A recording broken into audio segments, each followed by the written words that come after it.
Glória a Deus. Glória a Deus. Queridos, graça e paz, amém?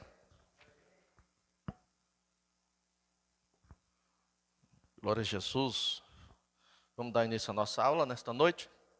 Terceira aula, dessa matéria, a necessidade da salvação. A gente vimos já sobre a queda do homem, a natureza do pecado, ou a consequência dele. E também já vimos o plano para a salvação, Glória a Deus. Então vamos orar em nome de Jesus. Glória a Deus. Pai, em nome do Senhor Jesus, nos colocamos dentro de Ti, Senhor. Oramos, Pai, e pedimos a Tua bênção por mais uma aula. Que o Teu Santo Espírito, o Espírito de sabedoria e de revelação do Senhor, venha iluminar nossa mente, o nosso entendimento e nos dar conhecimento e revelação da Tua palavra nesta noite, meu Pai. Em nome de Jesus, eu te peço pelos Teus filhos que aqui estão, aqueles que estarão assistindo essa aula, que o Senhor possa, meu Deus, falar grandemente ao nosso coração e que a Tua palavra seja vivificada em nosso espírito, pelo Teu Espírito Santo, em o nome de Jesus. Pai, a nossa mente está aberta, o nosso coração receptivo a Tua palavra, o Teu ensino nesta noite. Espírito Santo, fala conosco, ensina-nos em o nome de Jesus. Quem pode dizer amém? Glória a Deus. Podem sentar. Glória a Jesus. Queridos, nós vimos na aula passada a necessidade da salvação e já entramos já no plano dessa salvação. A gente viu a consequência, a consequência do pecado, tá? E isso é bem interessante a gente entender, Tem um texto em Números 32, se você puder abrir a sua Bíblia, Números 32, tá? Versículo número 23. Eu vou estar lendo aqui na Corrigida Fiel.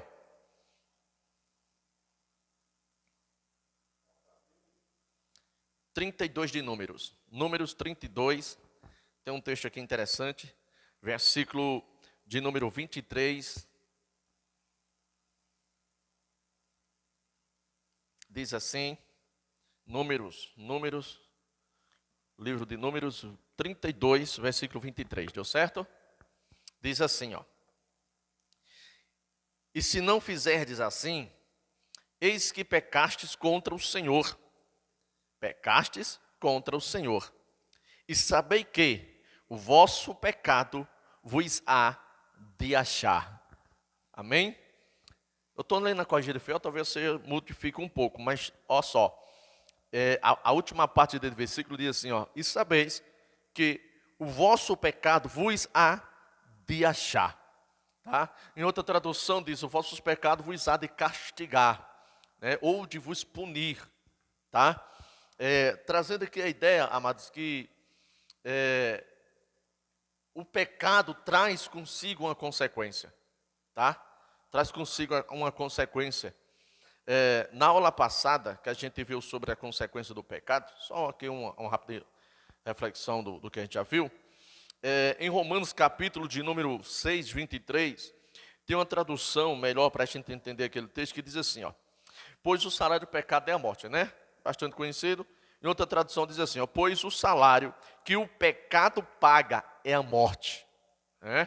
Então veja, o salário que o pecado paga, ou seja, quem peca está trabalhando ou está a serviço do pecado, e o pecado pagará o seu salário, e o salário que o pecado paga, a consequência é com a morte,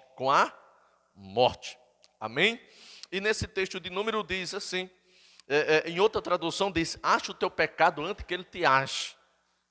É bem interessante. Então, você ser achado pelo pecado, castigado pelo seu pecado. Tá? Mas quando ele diz assim, sabeis que o vosso pecado vos há de achar, tem uma tradução que diz assim, acha o teu pecado, é no sentido, arrependa-te, abandona o pecado, antes que ele te castigue, antes que ele te ache. Amém? E eu quero dizer, complementando a aula passada, que nós vimos o plano, logo após a sequência, o plano da salvação. Eu quero complementar dizendo o seguinte, ache a Jesus antes que o teu pecado te ache. Amém? Ache a Cristo, busca Jesus, tá bom? Encontre em Cristo o perdão, em Cristo a salvação, antes que o pecado lhe castigue e lhe condene. Tá bom? Biblicamente, amado, nós não vemos, biblicamente, a gente não vê, temos uma visão assim de Deus castigando. Na realidade, é o seu pecado que lhe castiga. Tá? Deus leva como eu vou dizer, essa responsabilidade, tá? Porque no sentido que Deus permite, tá? Alguém poderia dizer assim, por que Deus permitiu que eu fosse castigado pelo meu pecado? Por que Deus não interviu? Só que as pessoas se esquecem, né, do livre-arbítrio que Deus nos concedeu. Então Deus, Ele nos deu livre-arbítrio, nós temos livres escolha. Né? Então você tem o poder de escolha. Então quando você escolhe o pecado, tá? Fique sabendo que a consequência é que Ele vai lhe castigar. Então, quando o pecado lhe castiga, é porque você teve essa escolha e Deus não pode intervir nessa escolha sua, a não ser que você se arrependa e volte-se para Deus, e Deus, em misericórdia, reverterá a ação do pecado. Amém? Aleluia. Tá? Então, Deus tem a vacina, irmão, e a injeção que serve para a cura do pecado. Tá bom? E essa cura é Jesus. Tá? Eu quero até complementar a aula passada. Eu quero que vocês abram comigo em Romanos, e olha que coisa interessante de Romanos. A gente descobriu, tá, que nós somos pecadores, porque pecamos, sim ou não? Eita, somos pecadores porque pecamos? Não, nós pecamos porque nós somos pecadores, é a natureza pecaminosa que já está em nós, e está em nós por herança, herdamos do nosso pai Adão, né? É o sangue contaminado, é a natureza caída, né? E essa natureza, você herda ela, desde que você já nasce com ela, né? Davi fala sobre isso, quando ele vai se arrepender, ele diz, Deus lembra que em pecado eu fui gerado, né? Se referindo justamente à natureza, eu nasci com a natureza pecaminosa, então tende misericórdia de mim, Senhor. Então o nosso pecado não nos faz pecador, mas nos revela quem nós somos. Isso é consequência de nós ter herdado a natureza de Adão. Mas nós vimos também que na aula passada, né, que se em Adão nós fomos feitos pecadores, em Jesus Cristo nós fomos feitos uma nova criatura. Em Jesus Cristo nós fomos feitos justos. Feitos o quê? Justo, tá? Então, olha, há uma diferença entre você estar em Adão e uma diferença de você estar em Jesus. Tá? Se você está em Adão, você pode dizer, eu sou um pecador. Agora, se você aceitou Jesus como seu único suficiente Salvador, Jesus lhe deu uma nova natureza. A natureza dele é a natureza de justo. A natureza de justo. Amém? Então, você não é mais um pecador. Você foi. Você agora é a justiça de Deus em Cristo. Você é justo, pois está em Cristo. Você herda essa natureza, tá? Então você, olha, como é interessante. Você não faz essas coisas certas, ou você não ama, ou você perdoa, ou você faz coisas boas para ser justo. Mas isso, por você estar em Cristo, você já é justo. E por você ser justo, há dentro de você o instinto de fazer as coisas certas. É natural, é a natureza do próprio Deus que foi introduzido dentro de nós quando nós aceitamos Jesus como nosso único suficiente Salvador. Amém? É por isso que Paulo diz, se alguém está em Cristo, nova criatura é. As coisas velhas, o problema é que os crentes ficaram presos e foram ensinados a ficar presos nas coisas velhas. Aceitou Jesus, mas vive como não tivesse aceitado Jesus. E ainda continua dizendo, não, eu sou um pecador remido. Quem já ouviu essa expressão? Isso é uma expressão não bíblica que foi extraída de um hino da harpa cristã e distorcida até do que está na harpa, né, que levou a entender, não, eu sou um pecador remido. Não existe um pecador remido. O que é um pecador? Um sujo. O que é um remido? Um limpo. Como é que você pode dizer que é sujo ou limpo?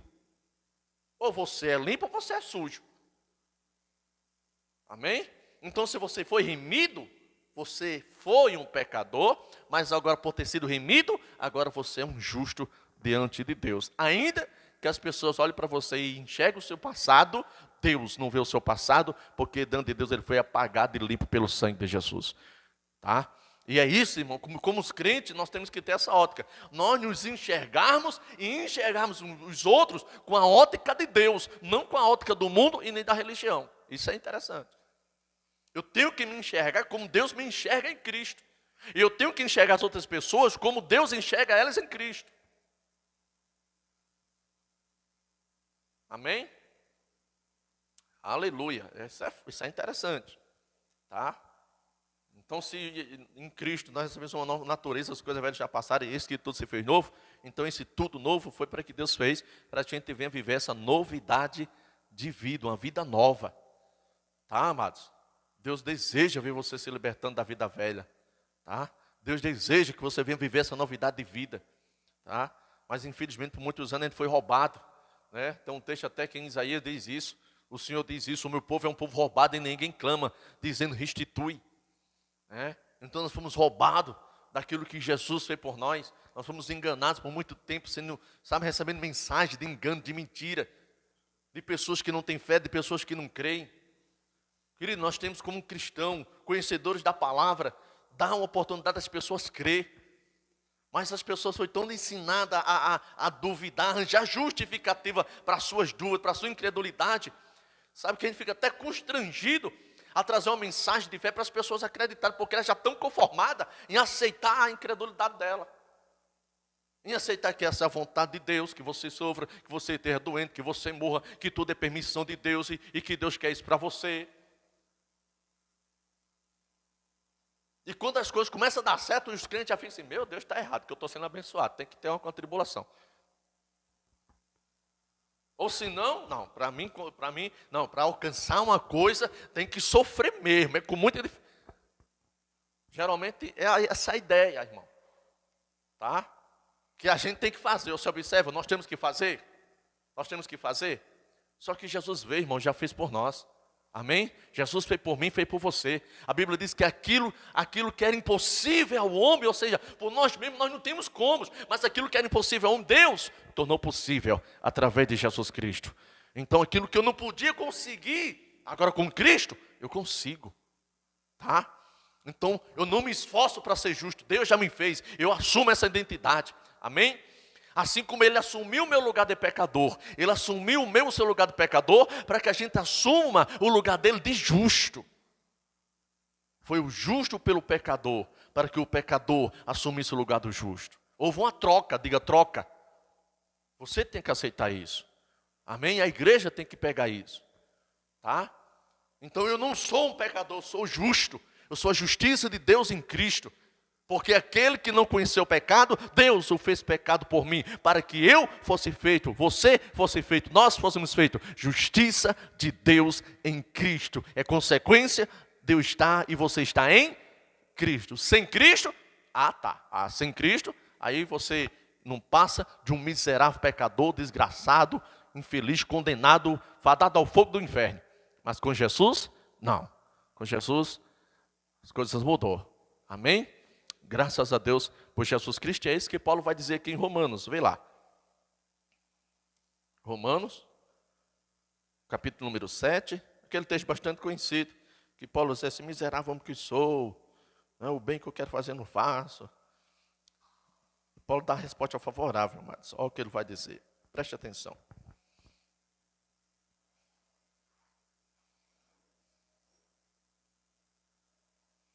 Tá, vamos lá, está aqui.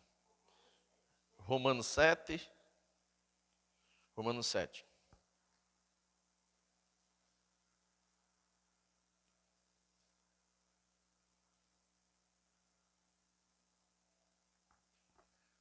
Glória a Deus, amém? Quem achou? Romanos capítulo 7, versículo número 22. Vamos pegar daqui, que ele já dá um resumo e dá certo da gente pegar o contexto. Diz assim, Romanos 7, 22. Porque segundo o homem interior, tenho prazer na lei de Deus.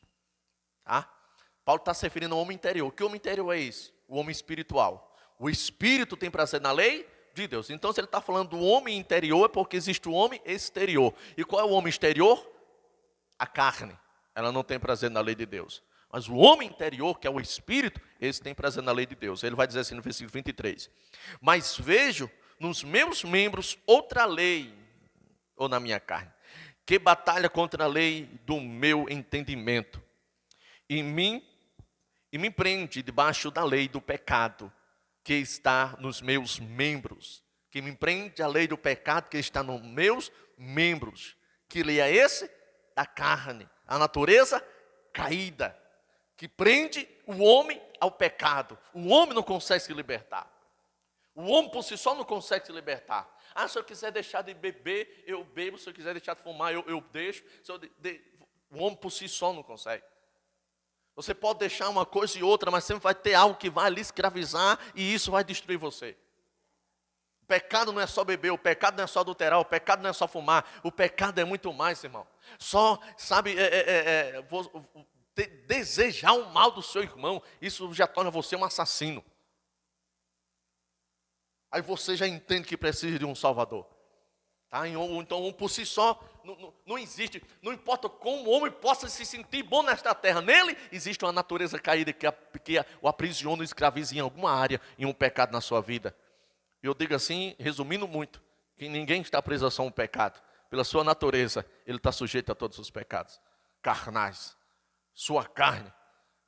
Eu acho que o pior deles é o seu orgulho e a sua arrogância, pensar que é bom. Só em você pensar que é bom já está pecando. Arrogância, prepotência, né? No sentido assim, não, para que eu ser crente? Eu não roubo, eu não faço isso. Isso é arrogância. Porque você não entende a natureza, a posição que você se acha que você se encontra. Existe uma natureza dentro de você caída, que prende e escreve você ao pecado. Ao pecado. E ainda que você tenta, não vou fazer. Quanto mais você luta, não vou, mas você cai. É o pecado. É por isso que Paulo vai dizer agora no versículo de número 24, dizendo assim, ó, miserável homem que sou. Mais em cima, né? Mais em cima aqui, ele vai dizer assim, ó, 18. No 18 ele vai dizer, porque eu sei que em mim, isto é, na minha carne, não habita bem algum. Na minha carne. Por que não habita bem algum? Porque é na carne que está a natureza pecaminosa. Na minha carne não habita bem algum. E com efeito, o querer está em mim, mas não consigo realizar o bem. Até quero fazer a coisa certa. Até me esforço, até eu consigo chegar até em determinado ponto. Mas quando pensa que não, eu caio, eu cedo, eu erro, eu não consigo. Meu Deus. Versículo 19 ele diz, porque não faço o bem que quero, mas o mal que não quero, esse eu faço.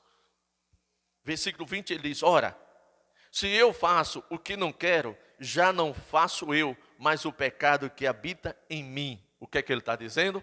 Eu estou preso a uma natureza caída e eu não consigo me libertar dela. Ainda que eu tente, eu me vejo algemado a essa natureza, preso a essa queda, ao pecado.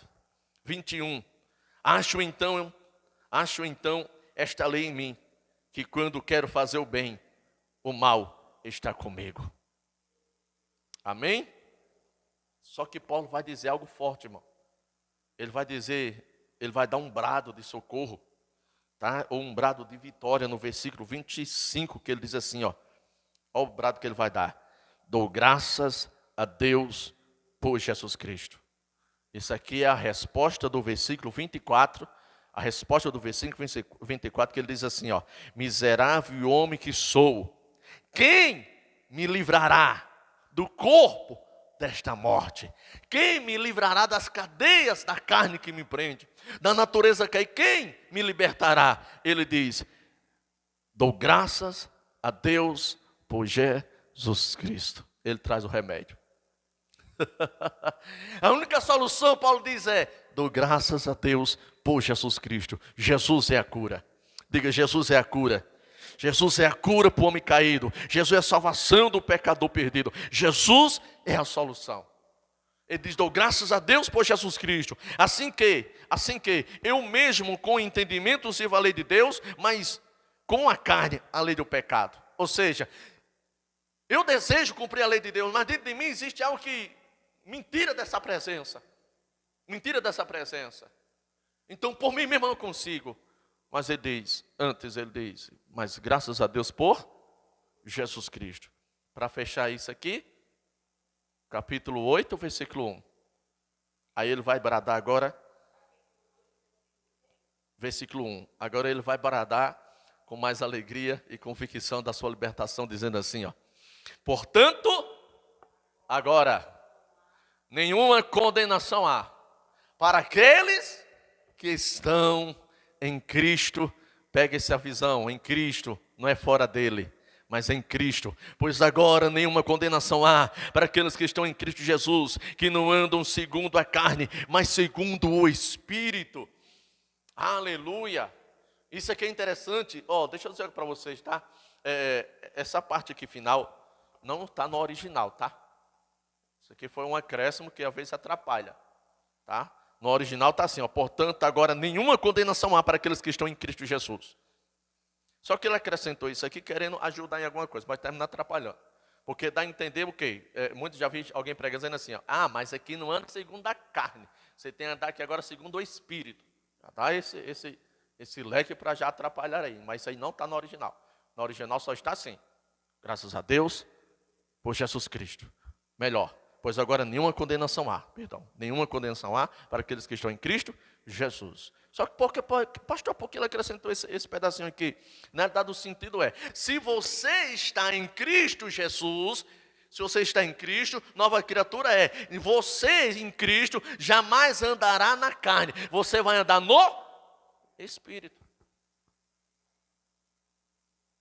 O sentido agora eu não ando mais segundo a carne. Agora em Cristo eu consigo me mover no Espírito. Não cumprindo mais a consciência da carne, mas sim conseguindo cumprir os mandamentos de Deus. Eita.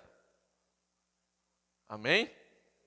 Conseguindo cumprir os mandamentos de Deus. Glória, agora eu posso. Agora eu consigo. Tá? Pastor, e se eu falhar? Uma coisa é você falhar fora de Cristo, outra coisa é você falhar em Cristo. Porque mesmo em Cristo, mesmo sendo justo, cá para nós, a gente ainda falha, sim ou não? A gente ainda falha. Por quê? Porque ainda estamos dentro dessa matéria ainda. Tá? Dentro desse corpo, dentro dessa natureza. Existe uma luta entre a carne e o Espírito. Paulo fala isso em Gálatas, capítulo 5. A guerra da carne contra o Espírito contra a carne. Tá? Onde Jesus disse, vigiai e orai, para que não entreis em tentação. Porque a carne é fraca, mas o Espírito está pronto. Então, existe essa guerra. Onde a carne não deseja servir a Deus, mas Jesus disse, o Espírito já está pronto. Aquilo que você não conseguia, porque antes você era totalmente dominado e controlado pela carne, agora eu libertei vocês. O Espírito de vocês estão livre, para que vocês possam se mover no Espírito e não mais segundo a carne. Quem está entendendo? Essa guerra entre a carne e o Espírito que ainda existe, tá? Ainda existe essa guerra, tá? Só vence aquele que é mais alimentado. Se você alimentar mais a carne sempre vai prevalecer sobre o Espírito. Mas se você alimentar o Espírito vai conseguir prevalecer sobre a carne, tá? E o alimento do Espírito é a revelação da palavra de Deus. Por isso esse curso, por isso esse estudo, por isso esse treinamento. Porque só existe uma maneira, irmão, da gente se libertar das algemas do pecado e da carne. A revelação da palavra de Deus. Conhecereis e a verdade vos libertará. Pois se o Filho vos libertar, verdadeiramente sereis livres. Aí é um processo. A cada dia nós estamos sendo transformados e libertos em áreas da nossa vida. Amém? Glória a Deus. Aleluia. Mas o importante é você entender isso. Você não é mais um pecador, eu não sou mais, você não é mais. Porque em Cristo Jesus nós somos a justiça de Deus. Amém? Glória a Deus. Então vamos, depois dessa visão aqui, vamos prosseguir então, em nome do Senhor Jesus. Glória a Deus. Vamos prosseguir aqui na lição, capítulo 4, o caminho da salvação, tá? Para o homem ser salvo, para o homem escapar do castigo do seu pecado, da sua condenação, só existe um meio, só existe uma saída. E a saída é arrependimento. É necessário um arrependimento. Arrepender-se. A expressão arrependimento, irmão, arrepender, tá? Arrepender é muito mais do que abandono do pecado. É porque a gente foi ensinado por muito tempo que arrepender. O que é arrependimento? É você abandonar o pecado, sim ou não? Só que você tenta e não consegue. Já prestou atenção? Por si só você não consegue. Quantos não estão tentando abandonar o pecado? Luta e tem recaída. Tem alguns que tem tanta recaída que até... Não, é difícil mais ser crente. Né? É igual aquele senhorzinho lá do vídeo, né? Eu encontrei uma coisa difícil para ser crente. Pense, é difícil. Você não pode fazer nada, e mesmo não fazendo nada, ainda corre risco de ir para o inferno. Porque isso não é o evangelho. Ele está certo dentro daquilo que ele ouviu. Mas o evangelho não é isso. O evangelho faz sim você ter uma vida diferente. Você consegue com Jesus. A missão, conhecimento, é isso. Arrependimento, é mudança de mente, tá? Mudança de mente. O apóstolo Paulo, ele em Romanos capítulo 12, ele diz assim, ó, rogo pela compaixão de Deus, né? Que apresentei os corpos como sacrifício vivo, santo e agradável a Deus, que é o vosso culto racional. No versículo ele diz assim, e não vos conformeis com este mundo, mas sejam transformados pela renovação do vosso. Só existe uma maneira, irmão, de nós sermos transformados, é pela renovação do nosso entendimento. E essa transformação vem pela revelação da palavra de Deus. Essa é a realidade, tá? Eu estava dizendo, né? Você vai ver Paulo escrevendo nas cartas. Ele vai escrever nas cartas. Você pode prestar atenção como Paulo vai escrever Coríntios, Romanos. Ele vai dizer assim, ó, aos santos. Paulo não escreve aos pecadores. Paulo não escreve aos pecadores remidos. Ele diz aos santos. Em Cristo Jesus você foi santificado. Em Cristo Jesus você é santo. O problema é a visão distorcida do que significa ser santo. Porque quando se fala assim, eu sou santo, aí alguém já pensa assim, quer dizer que tu não peca não, quer dizer que tu é perfeito, é? Não é essa a visão? Infelizmente é essa a visão que a religião passou. Mas biblicamente ser santo não significa que você não vai mais pecar, que você não vai mais errar. Ser santo significa separado para Deus. É que Deus separou você para Ele, que agora você pertence a Deus. Isso é ser santo, é consagrado a Deus. Eu pertenço a Deus. Um dia eu era consagrado ao diabo, eu pertencia ao mundo. Amém ou não amém? Você também, amém ou não amém? A gente servia ao diabo. Então nós éramos santificados para o cão. Mas agora nós somos santificados para Deus, separados para Deus. A palavra santo é separado para Deus. Significa, quando você diz, eu pertenço a Deus, você está dizendo, eu sou santo.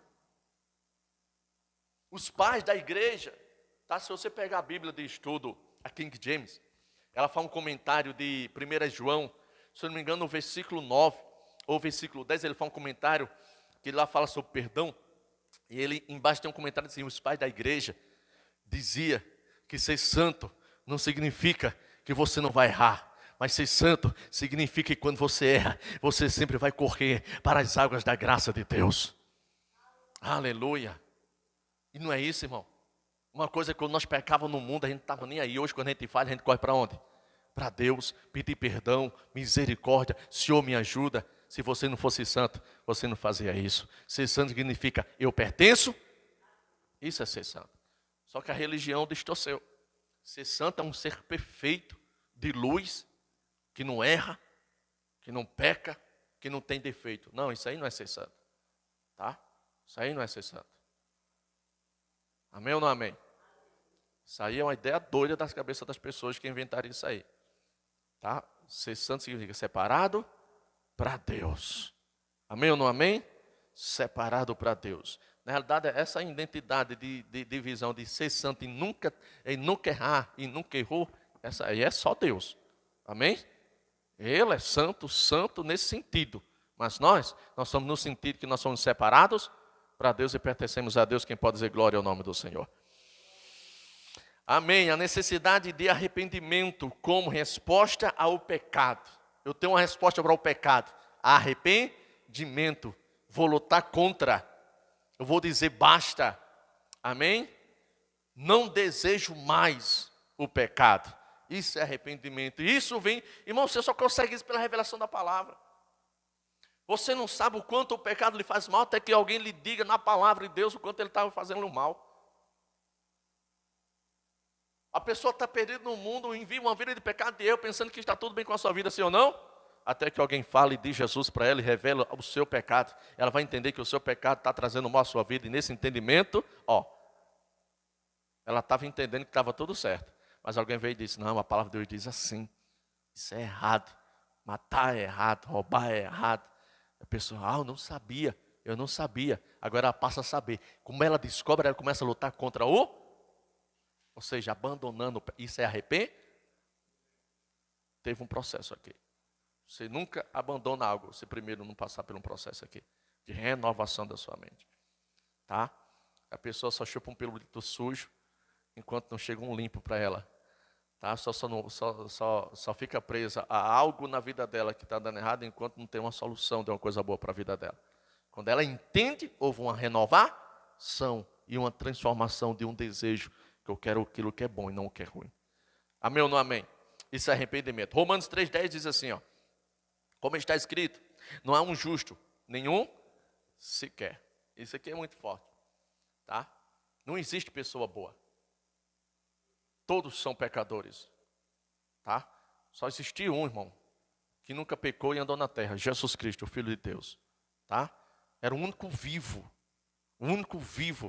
que pisou na terra e que pôde dar vida àqueles que estavam mortos em seus delitos e pecados. Jesus Cristo. Tá? Todos.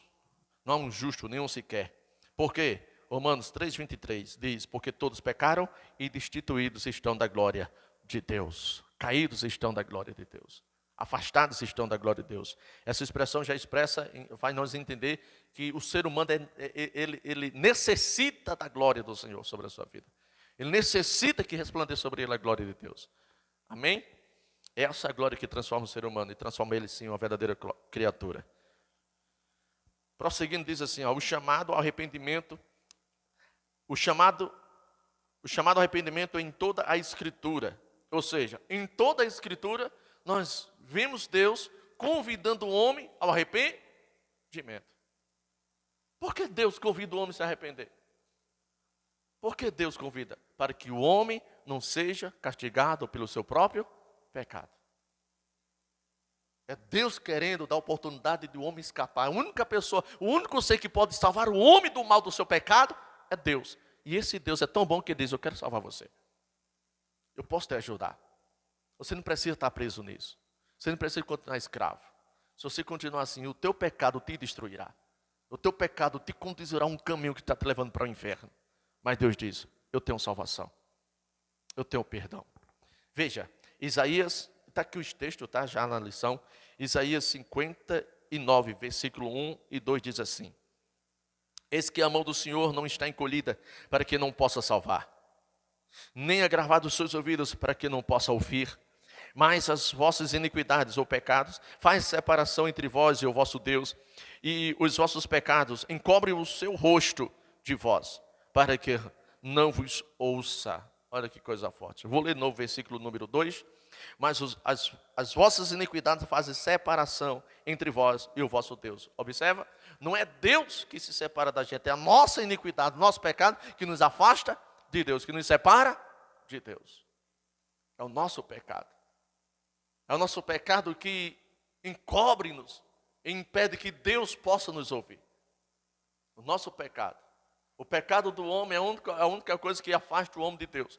E tem deles que estão tão longe de Deus, que nem Deus consegue ouvir ele e nem ele consegue ouvir a Deus. É necessário um milagre acontecer. Amém? É necessário um milagre da graça chegando aí para resgatar. Isaías 55, versículo número 7, olha o que o Senhor diz na sua palavra. O Espírito Santo diz assim, versículo 6, de Isaías 55. Buscar o Senhor enquanto se pode, invocar enquanto Ele está perto. O Espírito diz, busca o Senhor. Busca o Senhor.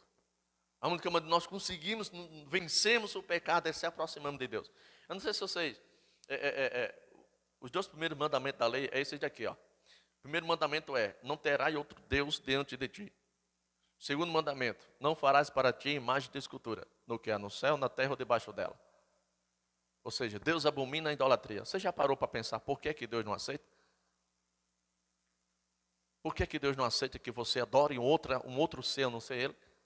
Já parou para pensar? Quem quer saber por quê? Abre comigo aí em Salmo. Aí você vai entender a importância de buscar o Senhor enquanto está perto. Invocá-lo melhor.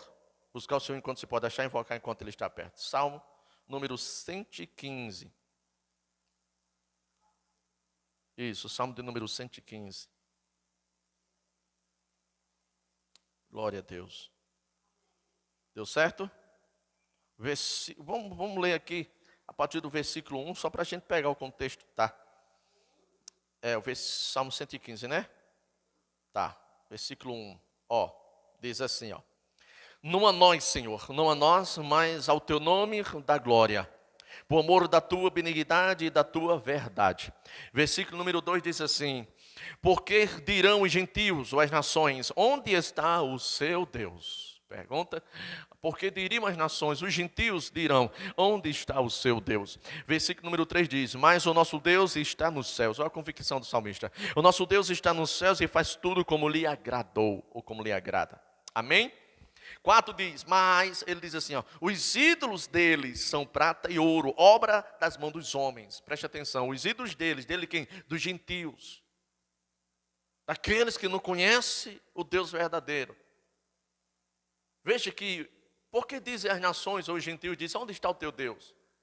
Porque para os povos, nessa época aqui, a única nação que servia a um Deus invisível era quem? Israel. Porque todas as outras nações tinham deuses. Deuses feitos de pedras, de bronze, de ouro, feito por mão de homens. Eles precisavam ver um ser que eles tinham criado com suas mãos. Algo que ele pudesse ver ou tocar. Eles tinham que ver. Ele dizia, esse é o nosso Deus. O mais conhecido, Baal, Dagon, Astarotes e outros deuses que eles adoravam como imagem que eles tinham criado. E é isso que o salmista está declarando. Os ídolos deles são prata e ouro, obra da mão dos homens. Olha o que ele vai dizer. Tem boca, mas não falam. Olhos têm, mas não ouvem. Tem ouvidos, mas não ouvem. Nariz tem, mas não cheiram. Tem mãos, mas não apalpam. Pés têm, mas não andam. Nem som algum sai da sua garganta. Versículo 8 é a chave do versículo que diz assim, do salmo que diz assim: a eles se tornem semelhantes os que o fazem, assim como todos os que neles confiam. Pega essa revelação aqui desse versículo 8. Olha só, vou ler pausadamente. A eles quem? A essas imagens que eles criaram com suas próprias mãos.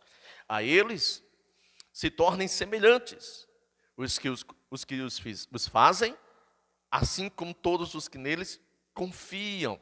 Você sabe o que é que esse versículo está dizendo?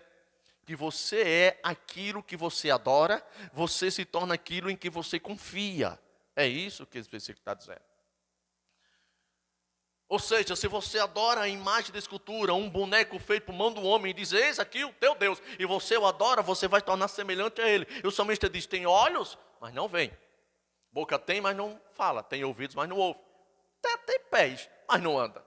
Precisa ser carregado por alguém. Ou seja, literalmente ele está dizendo, é um ser morto. É um ser morto, sim ou não? Um ser morto. E no versículo 8 ele diz, torne-se semelhante a ele. Ou seja, se você confia em um ser morto, se você confia em um ser inanimado, torne-se semelhante a ele. Você se torna aquilo, uma pessoa morta, sem vida, uma pessoa sem expectativa, uma pessoa enganada.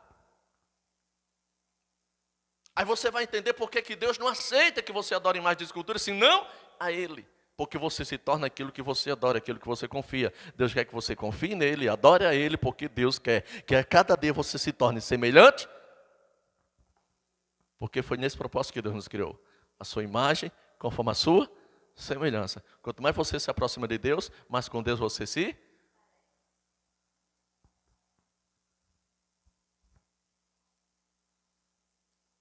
Deus tem vida? Sim ou não? Quanto mais você se aproxima dele, quanto mais você busca e confia nele, mais vida você tem. Deus peca? Deus peca? Quanto mais você confia, quanto mais você se aproxima dele, quanto mais você o adora, mais parecido com ele você consegue se tornar. E você vai deixar de pecar. É consequência. Deus é doente. Se você se aproxima, confia e busca ele, o adora, a doença sumirá de você. Uau! Não é forte? Você se torna em quem você confirma. É por isso que a Bíblia todo o tempo está dizendo de Gênesis e Apocalipse: confia no Senhor, confia no Senhor, confia no Senhor. Busca o Senhor. Por qual propósito? Porque Deus deseja que você se torne a cada dia semelhante a Ele, parecido com Ele. Aleluia. Aleluia. Oh glória. É forte, irmão. Por isso que em Isaías 55, versículo 6 diz: busque o Senhor enquanto se pode achar, invocar enquanto Ele está perto. Ele diz: deixe o ímpio o seu caminho, o homem maligno os seus pensamentos, e se converta-se, a expressão converta-se, torne-se para o Senhor, busque o Senhor, que se compadecerá dele. Torne-se para o nosso Deus, porque grandioso é em perdoar, restaurar, curar. Irmão, Deus não pode salvar quem não deseja. Deus não pode, restaurar quem não quer ser restaurado. Pastor, eu quero. Então Deus entende que se você quer, você busca, você ora, você busca uma aliança com Ele, você se aproxima dEle. E quanto mais você se aproxima, a cada dia que você está mais perto de Deus, mais você se identifica com Ele, mais parecido com Ele você se torna. Deus é poderoso, sim ou não? Quanto mais você se aproxima dele, irmão, você se torna como Deus, poderoso nessa terra. A Bíblia diz isso. O povo que conhece o seu Deus se torna poderoso nessa terra e opera proezas. Aleluia. Não é forte? Olha Isaías, capítulo 1, versículo 18, que diz: vinde. Eu amo esses convites de Deus. Vinde, então, e argue-me, diz o Senhor, ainda que vossos pecados sejam como a escarlata, eles se tornarão brancos como a neve. Ainda que sejam vermelhos como o carmesim, se tornarão como a branca lã. Você sabe o que é que Deus está dizendo? Vinde a mim. Não importa quão sujo você esteja, não importa em quão profundo você esteja amarrado ao pecado, o Senhor diz: eu vou libertar você, e não importa quão sujo seja, eu vou te limpar. Aleluia. Para encerrar, Romanos 10, 13 diz: porque todo aquele que invocar o nome do Senhor será salvo. Porque todo aquele que invocar o nome do Senhor será salvo. Mas a Bíblia diz, e que Paulo escreve a Timóteo e diz: Timóteo, Deus deseja que todos os homens sejam salvos. Se Deus deseja, por que então Ele não salva logo? É porque Deus não pode salvar quem não quer ser.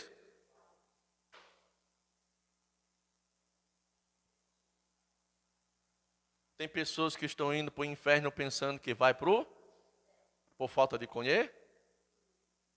Dessas verdades que a gente está vendo aqui nessa lição. É por isso que a Bíblia diz: todos que invocar o nome do Senhor, invocar o nome será, porque quando você invoca, quando você busca, você está dando legalidade de Deus entrar na sua vida e operar a salvação que Ele precisa operar para que você alcance as alturas com Deus. Aleluia. Amém? Glória a Deus. Então, querido, a chave é para o caminho da salvação: arrependimento, voltar-se para Deus, buscar o Senhor enquanto se pode achar, invocar enquanto Ele está perto. Amém? Capítulo 5. Aleluia. Fé em Jesus Cristo. A centralidade de Jesus Cristo na obra da salvação. Ou seja, a salvação só é possível através de Jesus Cristo. A gente vai estar sempre batendo aqui nessa tecla. Jesus Cristo. Jesus Cristo é a porta que Deus abriu para a salvação do ser humano. Amém? Veja, Atos dos Apóstolos capítulo 4, versículo 12, diz assim: Em nenhum outro há salvação, porque também debaixo do céu nenhum outro nome há dado entre os homens, pelo qual devamos ser salvos. Só um nome há poder para a salvação, o nome de Jesus. 1 Timóteo capítulo 2, versículo 5 diz: porque há um só Deus, isso aqui é importante, há um só Deus e um só mediador entre Deus e os homens, e esse mediador, esse único é Jesus Cristo, o homem. João 14,6, disse-lhe Jesus disse: eu sou o caminho, uma verdade e a vida, e ninguém vem ao Pai senão por mim. Por isso, a importância da fé e a confiança em Jesus Cristo como Salvador enviado por Deus. Amém? Jesus é a nossa salvação. Jesus, um dia um testemunho de Jeová, eu conversando com ela disse: por que é que eu tenho que ir ao filho se eu posso ir direto ao pai? Ela fez essa respostada aí, mas é fácil de responder. Eu disse: porque foi o filho que disse que ninguém vai ao pai, senão por ele. Porque está escrito que há um só Deus e um só mediador. O mediador é aquele que pode intermediar algo. E é o único que pode intermediar algo do homem com Deus, Jesus Cristo, Ele é o único. Ninguém pode vir a Deus ou Pai, a não ser por intermédio de Jesus. Ele é o caminho que nós devemos andar com fé. Ele é a verdade que nós devemos guardar e a vida que devemos viver. Jesus. É por isso que Paulo diz: vivo não, mas Cristo, Ele vive em mim. E a vida que agora eu vou viver nessa vida aqui, nessa carne, eu vou viver uma vida que vai glorificar a Ele. Aleluia, que me amou e se entregou e me salvou. Prosseguindo, o próximo tópico diz assim, ó, a importância da fé para receber a salvação. A importância da fé. Romanos capítulo 2, versículo 8 ao 10 diz assim: porque pela graça sois salvos por meio, a fé, irmão, é um fator preponderante. Efésios 2, 8, né? Ó, a única maneira de você, quando você arrepende-se, esse arrependimento que a gente estava vendo anterior, é justamente o resultado da sua fé em ação. Da sua fé em ação, o que é fé? Certeza. Certeza de quê? Da necessidade da salvação em Jesus Cristo. Sua necessidade de salvação em Jesus. Amém? Porque pela graça sois salvos por meio da fé. Isto não vem de vós. É um dom, é um presente de Deus, providência de Deus. Deus criou todos os meios pelo qual o homem pudesse ser salvo. Deus criou tudo, preparou tudo. Porque o homem por si só não conseguiria. Deus fez isso. Amém? Não vem das obras, isso aqui é muito interessante. Não vem das obras para que ninguém se glorie. Isso é importante, você sabe por quê? Porque muitas pessoas pensam que pode ser salvo pelas suas obras. E alguns até dizem que é pela fé, mas não confia na fé, mas nas obras que pratica. E veja que ele diz, não pelas obras para que ninguém se glorie. Ou seja, dá a entender que aqueles que pensam que é salvo pelas suas obras, você pode prestar atenção, que alguns crentes, alguns evangélicos, algumas pessoas pensam que eles estão sendo salvos pelas suas obras, pelo aquilo que ele faz, pode fazer. E eles pensando assim, pensam ser melhor do que os outros. São arrogantes, prepotentes. Você já encontrou crentes assim? Não fala com todo mundo. Tem deles que afasta até da família porque não é crente. Porque ele pensa que é salvo pelo seu sacrifício. Quando eu perguntei para o irmão, você tem certeza da sua salvação? Ele disse, eu estou me esforçando para ser salvo. Aí eu disse, então eu tenho uma novidade para você nesse dia. Que você pode parar de se esforçar, porque Jesus já fez isso por você. Agora você só precisa crer e ser salvo em Jesus Cristo. Mas muitos estão se esforçando ainda, porque são ensinados a ser salvos pelas suas obras. Ainda que enganado, mas confia nas obras. E muitos são arrogantes, são prepotentes. Se sentem melhor do que os outros, superior aos demais. Quando um erra, eles têm já está com a pedra pronta na mão. Senso de condenação, de juízo. Todos os irmãos que pensam que é salvo pelas suas obras, ele tem esse senso de condenação e de juízo. Caiu, ele já está com a pedra em cima atacando. Ai. Não tem misericórdia. Mas quando você entende, irmão, que não é obra sua, é obra de Deus, é graça. E que isso veio por amor, é um presente de Deus. Você recebe, tão somente recebe, vive essa realidade. Sabe, você entende a porcaria que você era, e mesmo podre como você era, mas Deus te salvou, te restaurou, te fez uma nova criatura. Por amor, por graça, quando você bebe disso, você consegue ter misericórdia dos outros. porque sabe o quanto perdido você era, e Deus teve misericórdia de você, e quando você entende essa misericórdia, você passa a ter misericórdia das outras pessoas também. Aleluia, porque você entende que não foi você, foi Ele. E o que Ele fez por você, pode fazer pelo seu próximo. Amém? Não vem das obras, mas olha que interessante, versículo 10 diz assim: porque somos feitura sua, criados em Cristo Jesus. Olha, feitura sua, criada, essa expressão criada é recriados em Cristo Jesus. Feito uma nova criatura em Cristo Jesus. Para, ele diz, as boas obras. Pega isso aqui. Recriados em Cristo, feito novas criaturas em Cristo para as boas obras. Então você entende, você não é salvo pelas suas obras, mas você foi salvo para as boas obras. Pegou? Diga, eu não sou salvo pelas minhas obras, mas eu fui salvo para as boas obras. Agora, que obras são essas? Ele vai dizer, ó, obras, as quais Deus preparou para que andássemos nelas. Ou seja, no dia que nós aceitamos a Cristo como nosso Salvador, Deus nos encheu de coisas boas, obras boas, para que nós andemos nela. É uma obra de Deus. Então, eu faço obras boas, realizo coisas boas, não para que eu seja salvo, mas porque eu já sou salvo. Eu amo, perdoo, ajudo, eu cuido, se importo, amém? Eu estimulo, eu encorajo o meu próximo, porque não é para ser, é porque eu já sou. E eu sou não porque eu consegui, Ele conseguiu por mim, eu só recebi pela fé. Quem está entendendo? Pela fé. 1 João, capítulo número 5. Está aqui, né? Versículo 11 e 12 diz assim: e o testemunho é este, que Deus nos deu a vida eterna, e esta vida está em seu Filho. Quem tem o Filho tem a vida. Quem não tem o Filho de Deus não tem a vida. Pegou? Isso aqui é um texto forte para você evangelizar. Muito forte para você usar para evangelização. Com esse texto aqui, irmão, você ganha muitas almas para Jesus. Fazer as pessoas entenderem esse texto, um pecador entender esse texto.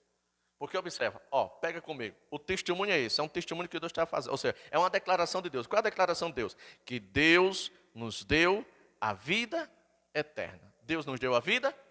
Aí você vai ver o verbo, deu a vida eterna, deu. O verbo está no passado, presente ou futuro?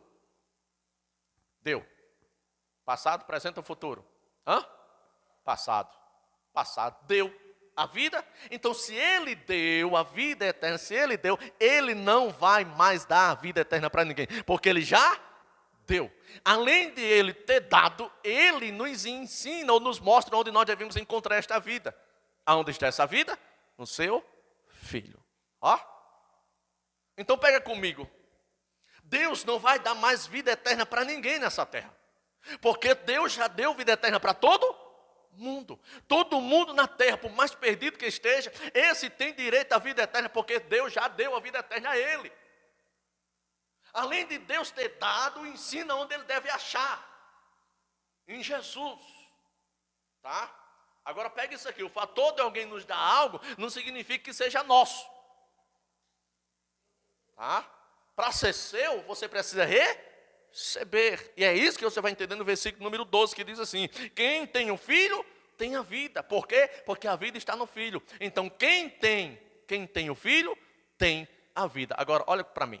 Você só tem algo quando você recebe. Sim ou não?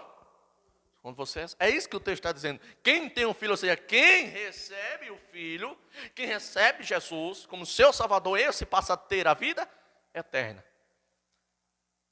Pega a expressão. Quem tem o Filho. Olha o verbo. Tem. Esse verbo tem. Está no passado, presente ou futuro? Presente. É no momento que você aceita Jesus. É no momento que você recebe Jesus que você passa a ter. Você tem, não é terá a vida eterna. É você tem a vida. Não é talvez tenha. Não é tem a vida eterna. Consequência, ter recebido Jesus como seu Salvador. Porque a vida que Deus deu ao homem para ser salvo está em Jesus. Pegou? Amém? Agora, ó. Quem não tem o Filho de Deus, não tem a vida eterna. Quem não tem o Filho de Deus, não tem a vida eterna. Pega comigo. Quem não tem o Filho de Deus não tem a vida eterna. Ele não tem a vida eterna, não é porque Deus não deu, é porque ele não tem. Se ele não tem, é porque ele rejeitou ou está rejeitando o Filho. Porque você recebe a salvação a partir do momento que você recebe Jesus. E cá para nós, quantas pessoas que a gente evangeliza, fala de Jesus, estimula a pessoa a crer e receber Jesus, e ela diz, eu não quero. Essa pessoa, não é que Deus não queira que ela seja salva, não é que eu não queira, é porque ela está recusando. Quer seja consciente ou inconscientemente. A pessoa está rejeitando Jesus. Jesus é onde se acha a vida e a salvação de Deus para o homem. Pegou? Não é forte para a evangelização? Se você fazer uma pessoa entender isso, só vai para o céu se não quiser. Com esses versículos, perdi o número de alma que eu alcancei para Jesus. Fazendo as pessoas entenderem essa realidade. Diante disso, as pessoas caem no real e dizem, eu quero. Quem quer ir para o inferno? Elas não sabem como é que vai para o céu. Quando você ensina, elas conseguem ter um abraço com Cristo. E é Cristo que vai fazer uma grande obra na vida dela. Libertar, tirar os carrapichos, sujeira que o mundo colocou sobre ela. Deus faz uma grande obra. Amém? A nossa função é pregar, ensinar e atrair as pessoas para Ele e orar pelas pessoas. Mas quem converte o homem é o Espírito de Deus que entra na vida dessa pessoa quando ele aceita Jesus. Amém? Quem nos converteu foi o Espírito Santo, irmão Raimundo, quando entrou na nossa vida no dia que a gente aceitou Jesus. É Ele que opera em nós o processo da regeneração, de transformação, de santificação. Deus em nós operando essa obra. Agora, se Ele não está em nós, o homem não tem esperança. Mas Deus no homem transforma a sua vida. Amém? Com o seu caminho ele vai parecendo a cada dia mais. O propósito é se tornar mais parecido com Deus a cada dia que caminha com Ele. Aleluia! Glória a Deus. Encerrando essa aula de hoje. João capítulo 6, versículo 47. E nós encerramos essa aula. Eita, ainda vai ter outra aula, Jesus. Mas vai dar certo. Amém? João capítulo 6, 47. Ah, está aqui, mas estou esperando vocês abrir. Tá aí, tá. Vai lá. Na verdade, Jesus falando, e quando você vê na Bíblia um momento assim que Jesus diz, na verdade, essa é uma expressão que Jesus está para falar algo poderoso. Jesus quer dizer algo que você não pode perder. E o que é que Jesus vai dizer? Na verdade, eu vos digo que aquele que crê em mim tem a vida eterna. Aquele, ou seja, qualquer pessoa, aquele que crê em mim, diz o Senhor Jesus. Aquele que crê no Senhor Jesus, ele diz, tem a vida eterna. Tem. O verbo está onde? Passado, presente ou futuro? Presente. Olha o que Jesus está dizendo. Aquele que crê em mim, a expressão crer, não é acreditar. Ah, mas eu creio. Não, você não crê, você está acreditando. Tem pessoas que acreditam. Sabe que Jesus é o Filho de Deus, que veio, morreu, tal. Mas o verbo crer é um verbo de ação. A expressão é aceita Jesus. Aqueles que me recebem, aqueles que me aceitam como Salvador têm a vida eterna. Amém ou não amém? E eu quero que você pegue isso. O verbo está onde? No presente. Você crê, você recebe, você aceita Jesus e a partir desse momento você tem. Você não terá, você tem. Amém? Pega isso. Olha para mim. Eu aceitei Jesus. Eu aceitei Jesus, eu criei. Se eu criei, eu tenho. Amém? Se eu tenho a salvação. Amém? Eu posso dizer que tenho? Sim ou não? Eu posso dizer que sou salvo? Sim ou não? Eu criei, eu tenho. Se eu tenho, eu sou. Se eu sou, chora quem quiser. Tem pessoas que dizem, quer ser salvo. Não, eu não só quero ser, eu quero que você seja também. Só que você precisa fazer o que eu fiz, porque a salvação não está em mim, está em Jesus. Você recebe Jesus em Jesus Cristo, você tem garantia de salvação e vida eterna. Quem pode dizer glória a Deus? Aleluia. Por isso, arrependimento e fé são preponderados para uma vida com Deus, em nome de Jesus. Fica de pé comigo e vamos orar agradecendo a Deus. Glória a Jesus. Houve um corte aí, mas a gente ajeita. Se eu fazer a edição, a gente vê se a linha direitinho. Glória a Jesus. Amém? Obrigado, Jesus. Obrigado, Pai, pela Tua salvação em Jesus. Estávamos perdidos, mas o Senhor nos achou. O Senhor nos abriu os olhos e nos fez enxergar a realidade, que só Jesus Cristo salva. Obrigado, Pai. Obrigado por Jesus, pelo sacrifício do Senhor naquela cruz. O sangue de Jesus nos purifica de todo pecado, e é pelo sangue que oramos e temos acesso à Tua presença, e nós te damos graça. Obrigado pela vida dos meus irmãos que vieram esta noite. Obrigado pela salvação de suas almas. Obrigado, Pai, por fazer parte dessa família. Família dos salvos. Família dos santos. Família daqueles que irão morar no céu. Família daqueles que faz parte do reino dos céus. Nós te damos glória, nós te damos louvor. Obrigado, Pai. Que essa palavra se apegue ao espírito dos teus filhos, que eles possam despertar para essa realidade, que eles possam instruir outros e outros através deles sejam alcançados para ti, Jesus. Obrigado, Pai, nós te damos graça. Nós recebemos o teu perdão. Diga comigo, Jesus, obrigado. Diga, Pai, em nome de Jesus, eu recebo o teu perdão em Jesus Cristo. Eu recebo a tua salvação em Jesus Cristo. E eu te agradeço pelo sangue de Jesus, que me purifica de todo o pecado. Obrigado, Pai, em nome de Jesus. Que Deus abençoe. Em nome de Jesus. Glória a Deus. Amém? Quem pode aplaudir o Senhor Jesus? Dá um aplauso bem forte para Ele.